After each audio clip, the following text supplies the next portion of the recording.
Hello friends, तो आज हम नए टॉपिक के बारे में बात करेंगे लाप्लास ट्रांसफॉर्म। तो लाप्लास ट्रांसफॉर्म है वो होता क्या है?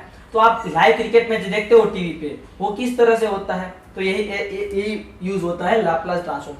किस तरह से? तो क्या आप कोई पिक्चर होता है उसको पहले सिग्नल में कन्वर्ट कर देते हैं और सिग्नल से क्या होता है फिर से आपको पिक्चर के फॉर्म में दिखाया जाता है। मतलब क्या हुआ कि आपका जो पिक्चर था कोई भी उसको सिग्नल में कन्वर्ट कर दिया, सिग्नल से फिर से पिक्चर में। मतलब क्या हुआ? इनवर्स प्रोसेस हुआ।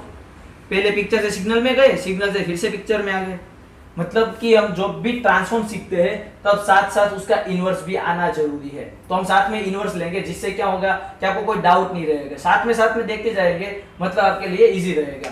तो अब मैं बताता हूँ इसकी डेफिनेशन। तो डेफिनेशन क्या है कि मेरा कोई भी फंक्शन है, let f of t be a function of f defined for 0 less than और equal to t less than infinity. मतलब कि जो हमारा फंक्शन है वो क्या है? पॉजिटिव फंक्शन है और 0।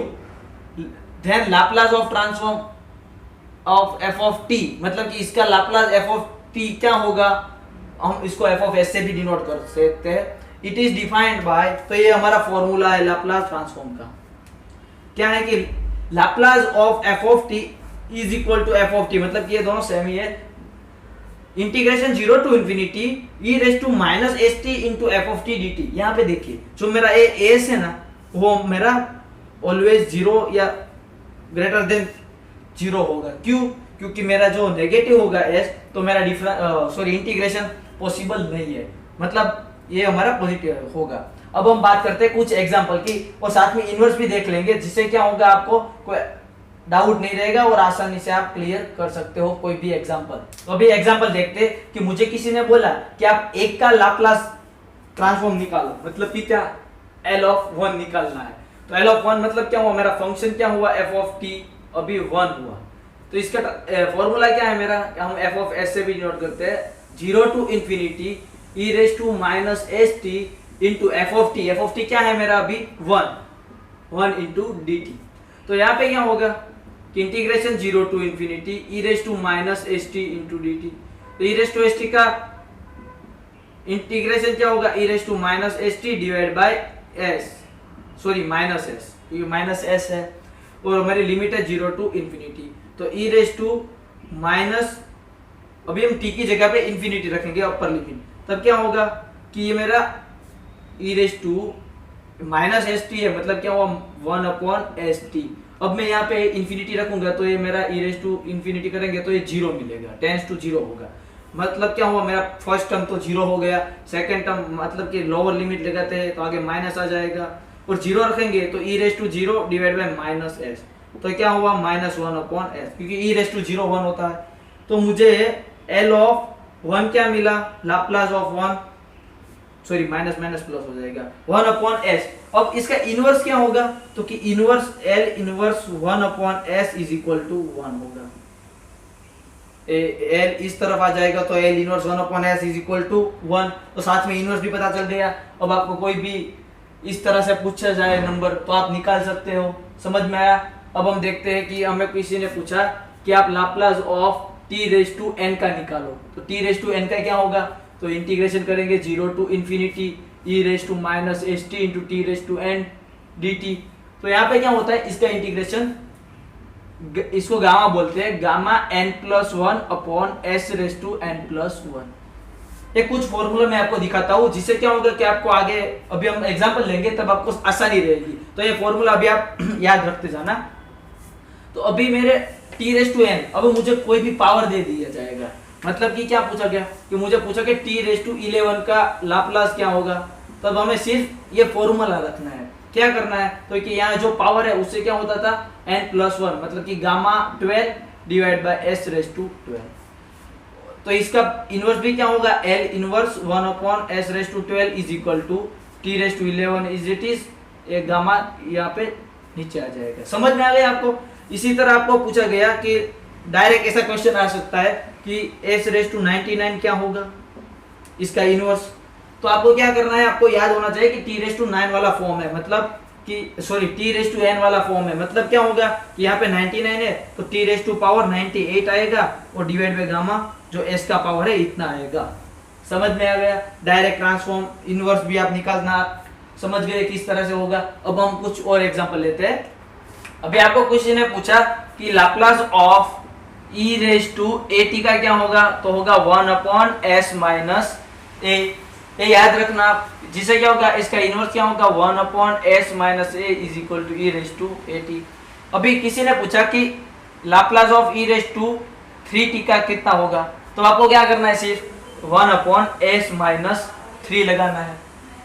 लाप्लास इनवर्स पूछा गया आपको कि 1 अपॉन एस माइनस 3 क्या होगा, तो अब आप क्या करेंगे कि यहाँ पे जो है e रेज टू ए है मेरा 3t। समझ में आया। अगर किसी ने पूछा Laplace inverse s upon s plus 2 तो क्या होगा, तो आप देखिए यहाँ पे माइनस था तो यहाँ प्लस आ रहा है, लेकिन यहाँ पे प्लस है तो क्या होगा, इसको हम ऐसे लिख सकते हैं माइनस ऑफ माइनस 2, मतलब क्या होगा मेरा e raise to minus 2t। समझ में आया किस तरह से सॉल्व करना है। बस इसी तरह से यहाँ पे भी देखो n है, वो मुझे ऐसा पूछ दिया कि l raise to t raise to 3/2 क्या होगा, तब आप क्या करेंगे, यहाँ पे 5/2 करेंगे गामा s रेज टू 5/2। इसी तरह एग्जांपल हो गए। अब हम साइन कोस वाले भी देख लेते हैं कि उसका इंटीग्रेशन क्या होगा, मतलब कि लाप्लास ऑफ क्या होगा, नॉर्मल फॉर्म देख लेते हैं। अब आप साइन कोस का देखिए, यहाँ पे बहुत कंफ्यूज होता है। लाप्लास ऑफ साइन एटी पूछा गया है और साथ में लेते हैं लाप्लास ऑफ कोस एटी।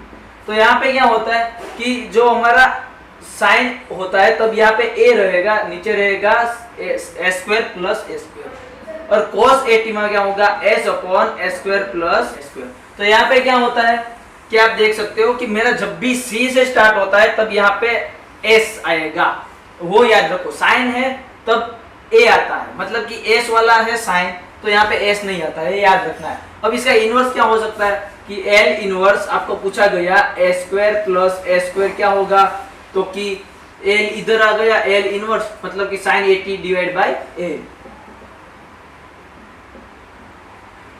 और यहाँ पे ध्यान से देखिए, यहाँ पे s नीचे नहीं जाएगा, मतलब इनवर्स क्या होगा, l inverse s upon s square plus s square पूछा जाएगा, तब क्या होगा cos 80। तो आपको पता चल गया किस तरह से। अगर मैंने पूछा आपको कि लाप्लास ऑफ साइन 3t का मुझे निकाल के बताओ क्या होगा, तब आप क्या करेंगे, तो यहाँ पे 3 आएगा, s स्क्वायर प्लस 9। अब मैंने पूछा l inverse 1 upon s square plus 16 का क्या होगा, तो अब आप क्या कहेंगे कि यहाँ पे होगा साइन 4 का स्क्वायर है ना, तो 4t डिवाइड बाय 4। देखिए अगर मैंने पूछा आपको लाप्लास ऑफ cos 9t का क्या होगा, तब आप क्या करेंगे कि s divide by s square plus 9 का स्क्वायर 81। अब Laplace transform s upon s square plus 49 दिया, तब क्या होगा cos 70। मतलब कि आपको ये फॉर्मूला पता चल गया किस तरह से होता है। अब नेक्स्ट टाइप के देखते हैं। तो अब आपको पूछा जाएगा कि लाप्लास ऑफ साइन हाइपरबोलिक 80, तब क्या होगा, जब भी आपको जहां पे प्लस दिख रहा है वहां पे आपको कर देना है माइनस, एक की साइन जहां पे दिख रही है वहां पे।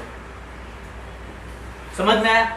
इसी तरह लाप्लास ऑफ cos हाइपरबोलिक 80, तब क्या होगा s upon s square minus s square. बस इसी तरह इनवर्स में होगा l inverse 1 upon s square minus s square, उसका क्या होगा कि sine hyperbolic 80 divide by a आ जाएगा और माइनस यहाँ पे।